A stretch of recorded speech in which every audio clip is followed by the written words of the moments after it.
ഇത് കണ്ടോ? ഇപ്പം ഫിഷ് മാർക്കറ്റിലൊക്കെ ചെന്നാൽ മിക്കവാറും എല്ലാ സ്ഥലത്തും കാണുന്ന ഒന്നാണ് ഈ പച്ചനങ്ക്.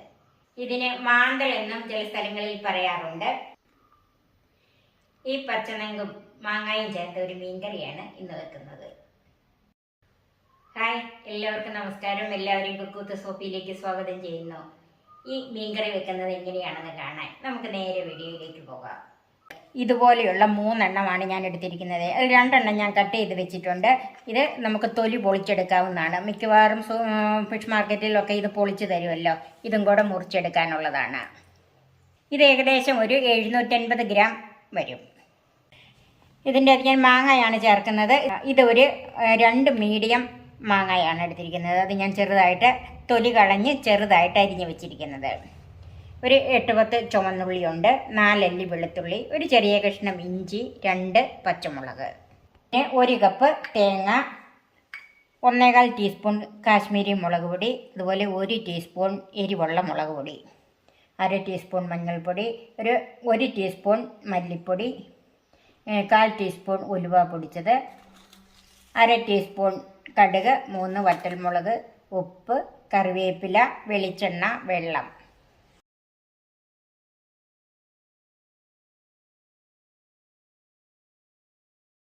മീൻകറി ആയതുകൊണ്ട് നമുക്കൊരു മൺചട്ടിയിൽ വെക്കാം. ഞാൻ ചട്ടി ചൂടാകാനായിട്ട് വെച്ചിട്ടുണ്ട്. ആ സമയത്ത് ഞാൻ ചുവന്നുള്ളി അരിഞ്ഞ് വെച്ചിട്ടുണ്ട്. ഈ ഒരു വെളുത്തുള്ളിയും ഇഞ്ചിയുടെ 1/4 ഭാഗവും കടുക് വറക്കുന്ന സമയത്ത് ഇടാനായിട്ട് മാറ്റി വെച്ചിരിക്കുകയാണ്. സാധാരണ അങ്ങനെ ചെയ്യാറില്ല, പക്ഷേ ഇങ്ങനെ ചെയ്താൽ വളരെ രുചി കൂടുതലാണ്. ബാക്കി വെളുത്തുള്ളിയും ഇഞ്ചിയും ചെറുതായി അരിഞ്ഞിട്ടുണ്ട്, പച്ചമുളകും അരിഞ്ഞ് വെച്ചിട്ടുണ്ട്. ചട്ടി ചൂടായിട്ടുണ്ട്. അതിലേക്ക് വെളിച്ചെണ്ണ ഒഴിക്കാം. ഞാനിപ്പോൾ ഒരു 1/2 ടീസ്പൂൺ വെളിച്ചെണ്ണ ഒഴിച്ചിട്ടുണ്ട്.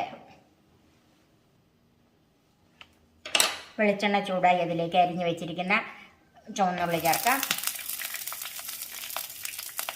അതിൻ്റെ കൂടെ തന്നെ അരിഞ്ഞ ഇഞ്ചിയും വെളുത്തുള്ളിയും കൂടെ ചേർക്കാം. ഇതിൻ്റെ പച്ചച്ചുവയൊന്ന് മാറിക്കിട്ടണം. അതിൻ്റെ കൂടെ തന്നെ 3-4 കറിവേപ്പിലയും കൂടെ ചേർക്കാം. ഇഞ്ചിയും വെളുത്തുള്ളിയും ചുവന്നുള്ളിയും ഒക്കെ ഒന്ന് ചെറുതായിട്ട് മൂത്ത് വന്നിട്ടുണ്ട്. ഇത്രയും മതി. നമുക്ക് തീ കുറച്ച് വെച്ചിട്ട് അതിലേക്ക് തേങ്ങ ചേർക്കാം.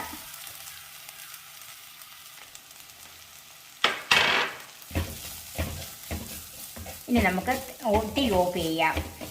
തേങ്ങ അങ്ങോട്ട് വറുത്തെടുക്കാനല്ല, ആ വെള്ളം ഒന്ന് വലിഞ്ഞ് ഒന്ന് ചൂടായി വരണം, അത്രയേ ഉള്ളത്. അതിലേക്ക് തന്നെ തീ ഓഫ് ചെയ്തതിന് ശേഷമാണ് തേങ്ങയും ബാക്കിയെല്ലാം ചേർക്കുന്നത്. കാശ്മീരി മുളക് പൊടി, കടുക് വറക്കാനായിട്ട് ഞാനൊരു കുറച്ച് മാറ്റി വെക്കുവാണ്. എരിവുള്ള മുളക് പൊടി, മല്ലിപ്പൊടി, മഞ്ഞൾപ്പൊടി, ഉലുവാപ്പൊടി വറുത്ത് പൊടിച്ചതായതുകൊണ്ട് ഞാൻ ഇത് അവസാനം ചേർക്കുന്നുള്ളൂ. ഈ ചൂടിൽ കിടന്ന് ഒന്ന് ചൂടായി വന്നാൽ മതി. ഇങ്ങനെ ചെയ്യുന്നത് എന്തിനാന്ന് വെച്ചെന്നാൽ മുളകിൻ്റെയും മല്ലിയുടെയും മഞ്ഞളിൻ്റെയും ഒക്കെ പച്ച ചൊവയൊന്ന് മാറിക്കിടണം. ചെറുതായിട്ടൊന്ന് ചൂടായി വരണം, അത്രയേ ഉള്ളൂ. ഇപ്പം ഈ തേങ്ങയൊക്കെ ഒന്ന് ചൂടായി വന്നിട്ടുണ്ട്. ഇനി നമുക്ക് ചൂടാറാനായിട്ട് ഇത് മാറ്റി വെക്കാം. അരപ്പിനുള്ള ചേരുവ നന്നായിട്ട് ചൂടാറിയിട്ടുണ്ട്. ഇത് നമുക്ക് അരച്ചെടുക്കാം. അതിനെ മിക്സിയുടെ ചെറിയ ജാറിലേക്ക് മാറ്റാം.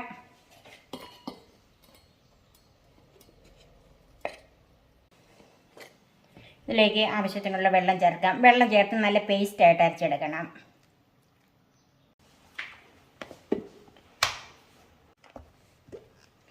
അരപ്പ് നല്ല പേസ്റ്റായിട്ട് അരച്ചിട്ടുണ്ട്. ഇനി അരച്ച അരപ്പ് ഈ ചട്ടിയിലേക്ക് തന്നെ ചേർക്കാം. ഗ്രേവിക്ക് ആവശ്യത്തിനുള്ള വെള്ളം ആദ്യമേ തന്നെ ഒഴിച്ചു കൊടുക്കണം.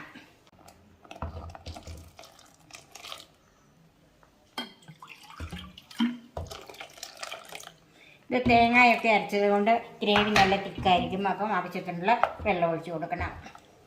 നന്നായിട്ടത് മിക്സ് ചെയ്യാം. ഇതിലേക്ക് കീറി വെച്ചിരിക്കുന്ന പച്ചമുളക് ചേർക്കാം. ഇത് അടച്ച് വെച്ച് നമുക്കൊന്ന് തിളപ്പിക്കാം.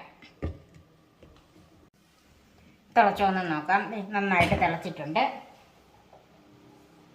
അതിലേക്ക് ആവശ്യത്തിനുള്ള ഉപ്പ് ചേർത്ത് കൊടുക്കാം.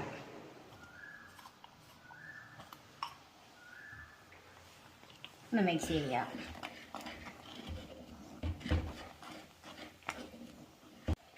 നമുക്ക് മാങ്ങ ചേർക്കാം. മീനും കൂടി ആയതുകൊണ്ട് നല്ല പുളിയുള്ള മാങ്ങ വേണം. ഇല്ലെങ്കിൽ പുളി കുറവാണെങ്കിൽ ഒന്നുകിൽ തക്കാളിക്കയോ അല്ലെങ്കിൽ കുടംപുളിയോ വാളംപുളിയോ എന്ത് വേണേലും ചേർക്കാം. മീൻകറി ആകുമ്പോഴത്തേക്കും മീന് പുളി നന്നായിട്ട് പിടിക്കണം. ഇതിലേക്ക് മീനും കൂടെ ചേർത്ത് കൊടുക്കാം.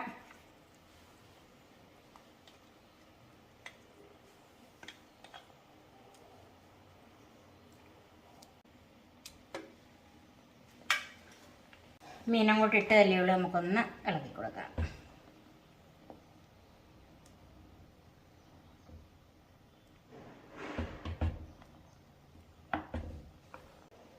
ഇതിലേക്ക് ഉലുവാപ്പൊടി ചേർക്കാം.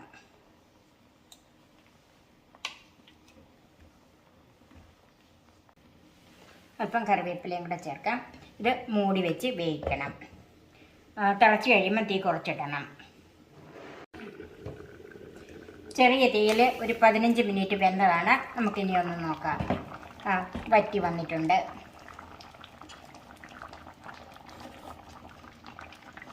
മാങ്ങ ഏകദേശം നല്ലവണ്ണം വെന്തിട്ടുണ്ട്, പൊടിഞ്ഞു പോയിട്ടില്ല.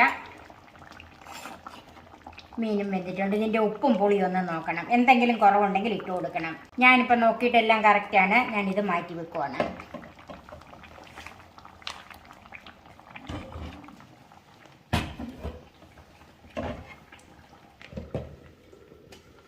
നമുക്ക് കടുക് വറുക്കാം.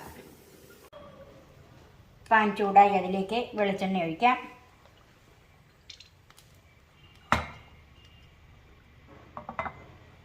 ഒരു 2 ടേബിൾ സ്പൂൺ വെളിച്ചെണ്ണ ഒഴിച്ചിട്ടുണ്ട്. ചൂടായ വെളിച്ചെണ്ണയിലേക്ക് കടുക് ചേർക്കാം. ഉലുവാപ്പൊടി ചേർത്തത് കൊണ്ട് ഇപ്പം ഞാൻ ഉലുവ ചേർക്കുന്നില്ല. കടുക് പൊട്ടി അതിലേക്ക് ബാക്കി വെച്ചിരിക്കുന്ന വെളുത്തുള്ളി ഇഞ്ചി അരിഞ്ഞത് ചേർക്കാം. കുറച്ച് കറിവേപ്പില ചേർക്കാം. പച്ചമുളകും ചേർക്കാം.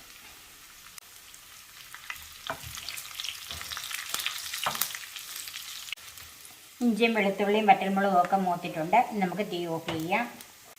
അല്പം മുളക് പൊടി മാറ്റി വെച്ചിട്ടുണ്ടല്ലോ, അത് ചേർക്കാം.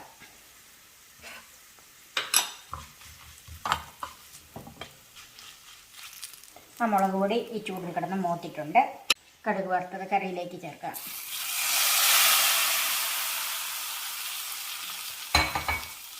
നമുക്കൊരു 2-3 മിനിറ്റ് ഒന്ന് അടച്ചു കൊടുക്കാം. ഇപ്പോൾ ഒരു 2 മിനിറ്റായി, ഒന്ന് നോക്കാം.